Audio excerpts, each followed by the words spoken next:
Hi, I'm Lavinia and this is my cat Peter. Welcome to Games Made Easy. With the holiday season just around the corner, I've got travel on my mind, and that means one thing, traveling with games. Deciding which games to bring on a trip can be a fun puzzle. It really depends on a few things: the type of trip, how many people are joining you, and of course, how much gaming you plan to do.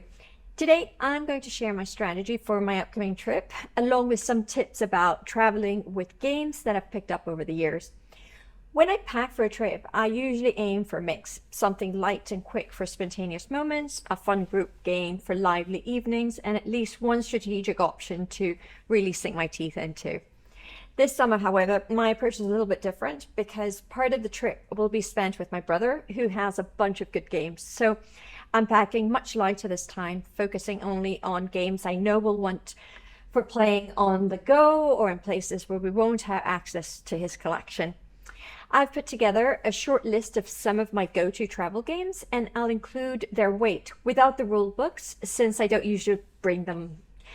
You can check my channel. I have tutorials for most of the games, and you can also find most of the rules online. At the end of the video, I'll show you my summer travel boxes so you can see exactly how I've packed mine. But let's look at the games for now. So first up we have is Carcasson. Weighs about 384 grams, at least the components I take. This tile laying game is a classic. It's incredibly replayable and works perfectly whether you're playing with just two people or a larger group.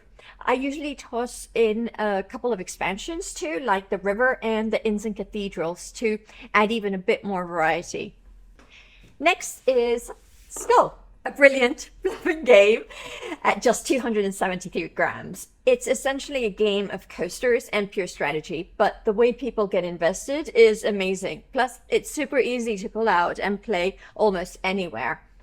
For Sale is a compact auction game that's a blast to play. Coming in at 224 grams, you can teach it in a couple of minutes and then play round after round. For us, this one is an absolute essential for any trip.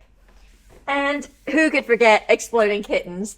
At just 147 grams, it's a wonderfully light-hearted and hilarious game. It's always a hit, especially with more casual groups or younger players. For larger gatherings, Codenames is amazing. It weighs 319 grams and lays flat, making it easy to pack. It's one of those games that just shines with a bigger crowd. If you're craving something more strategic, then the Lord of the Rings Duel for Middle-earth is perfect. At 298 grams, this two-player game delivers a really satisfying experience. Then there's Cockroach Poker.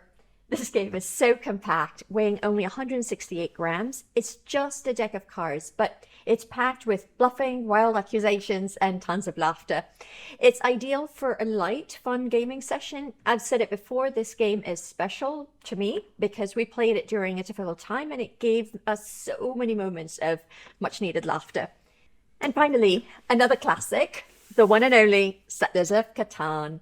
If you don't use the original box and pack the components only, it's surprisingly manageable. This game is fantastic for 3 or 4 players, and you can even bring the extension to accommodate up to 6. Katan has given us countless hours of fun on our past travels. I try to ensure that I have games with different player counts and themes. This way, I'm prepared for different situations, whether we're exhausted after a long day sightseeing, have an entire evening dedicated to gaming, or just 10 minutes to spare. I also bring along 1 or 2 games I haven't traveled with before, just to see if they are games we enjoy traveling with.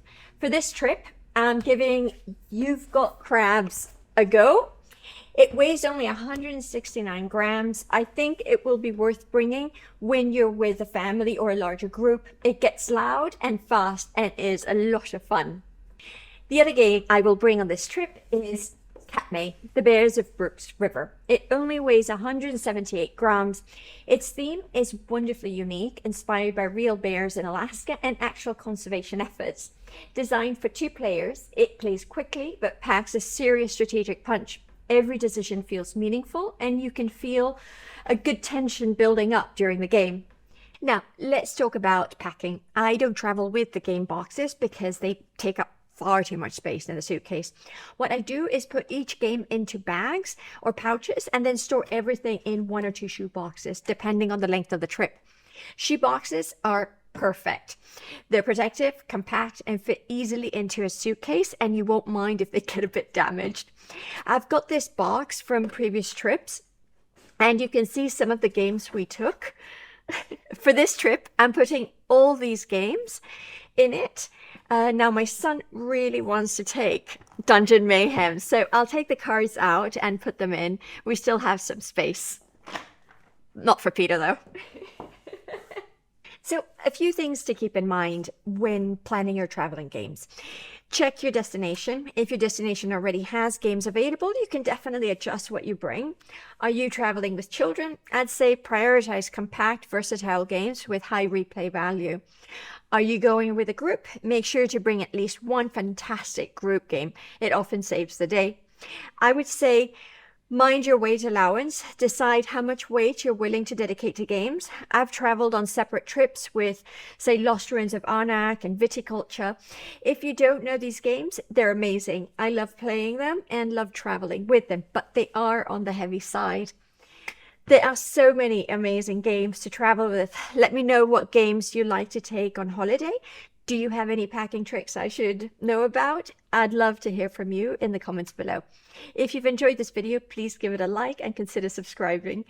It helps a lot. I'll see you next time with more games and more tips. Bye for now.